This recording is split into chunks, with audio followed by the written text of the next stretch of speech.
Hey, I'm Corey Strader. I was art director on Subnautica 1 and Below Zero, and on Subnautica 2 I'm the visual development lead. We know fans have been looking forward to learning more about the creatures in Subnautica 2.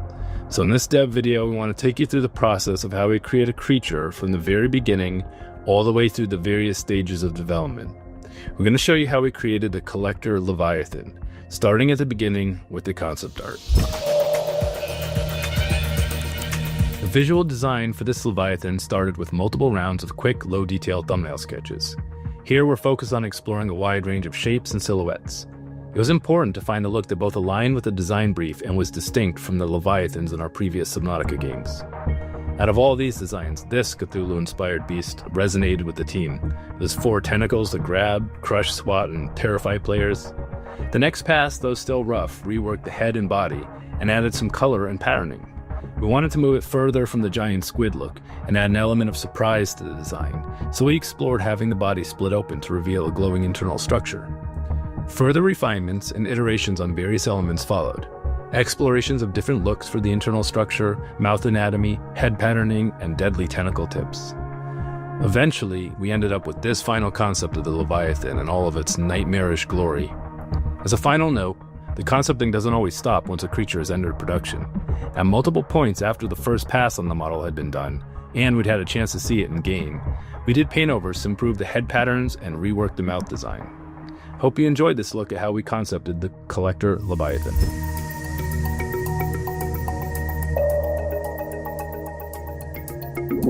Hi, my name is Marcelo, and I'm the lead character artist on Subnautica 2.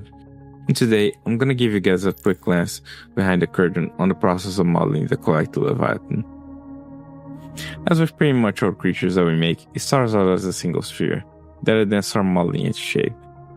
This process is very similar to traditional clay sculpting. At this point, I'm focusing on getting the main forms and proportions of the creature down, so that I have everything where I need it without worrying about detail.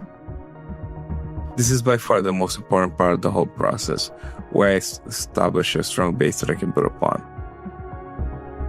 After that's done, I start building the model structure, and this is where I can have some fun making it look and feel believable. As this guy is very large, it takes a lot of detail to make sure that it holds up in quality up close. And that means many hours of drawing little wrinkles and pores, so that in the end it looks just right. And after many hours of work, here's the final sculpt. After we get the sculpt done, we go through a lot of technical processes and iteration that I won't bore you with, until we get to the final result in an engine that we can play with and that you can see now. Thank you for watching, and I can't wait for you guys to see this in game.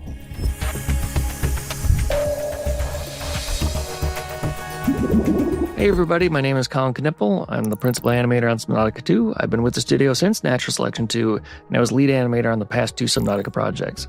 We animators at Unknown Worlds like to wear a lot of hats in our department, so I'll be showing you some of the rigging work I did on the collector Leviathan. Something different we did for Subnautica 2 is that we're using Blender. Blender is an open source project, meaning all of you can go and download to use this tool for free right now. Blender was a tool we investigated way back at the start of Subnautica, but it really hit its strides around the time of Below Zero, and it felt production ready when we began this project. I've enjoyed using the rapidly developing software, and I'm pleased to know our fans can get inspired by using the same software the Subnautica devs use. Another new aspect of Subnautica is our use of Unreal and our adoption of Unreal control rigging. The workflow has some cool innovations new to rigging systems. With this new tool, we can bring previously impossible rigging techniques into our game.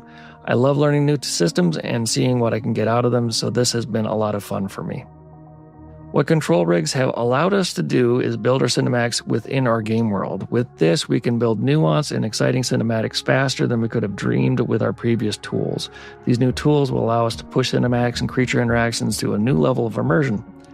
The Collector Leviathan has been a labor of love for a while now. I think we have a great team on it, and I hope you all enjoy this new terror when Subnautica 2 comes to early access. Thanks for watching.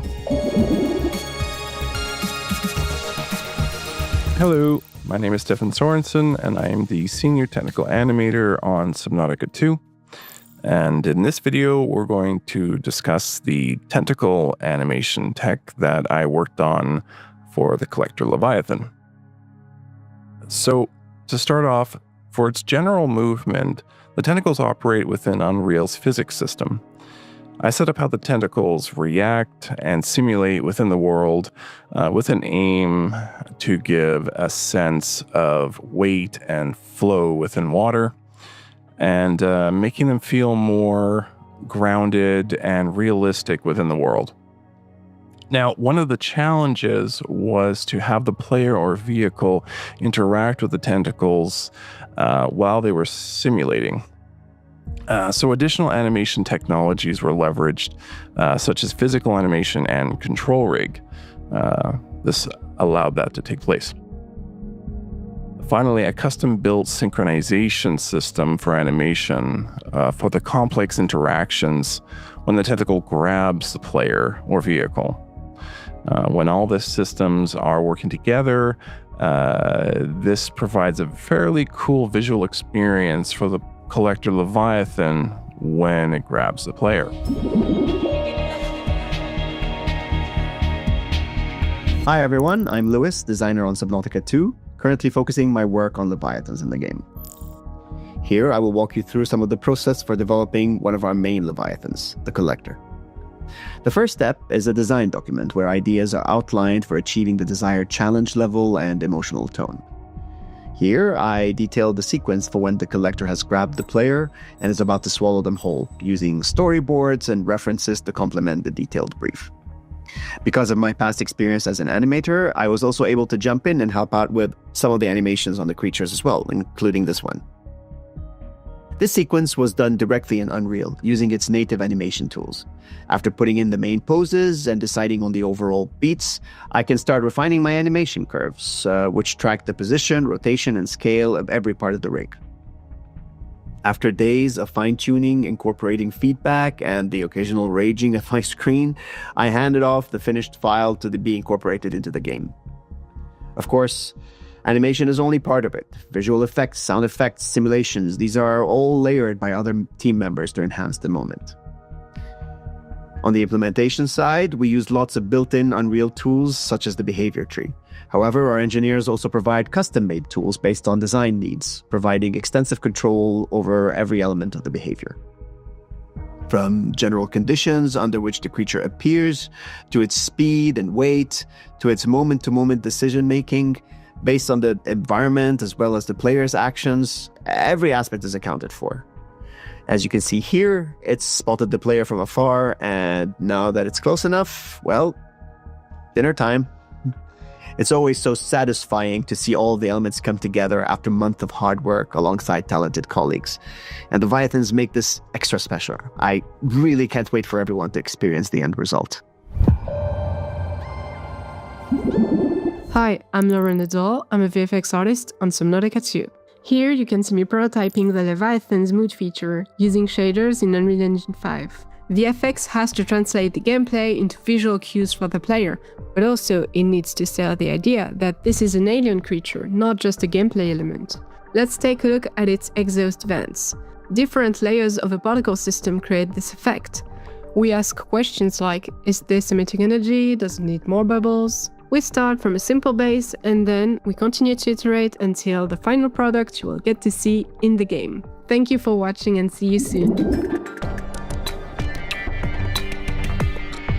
Hi, I am Antonio, AI gameplay lead in Subnautica 2. Today, I want to show you how we create creature behaviors.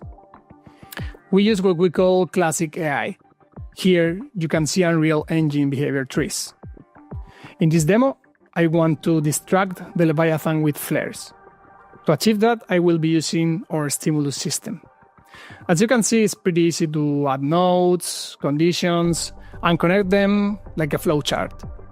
Once the game is running, the creature will follow this blueprint to decide what to do. And there it goes. The Leviathan is now chasing the flare instead of me. Pretty cool. Our main goal with creatures was to make them feel reactive. We have improved the hero trees to use dual utility reasoning, so the creature is constantly reevaluating the situation in real time.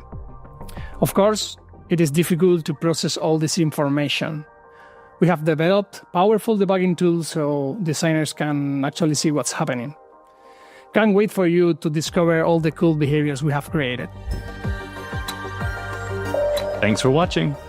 Want to know more? Come join our Discord and follow our social channels. Clear.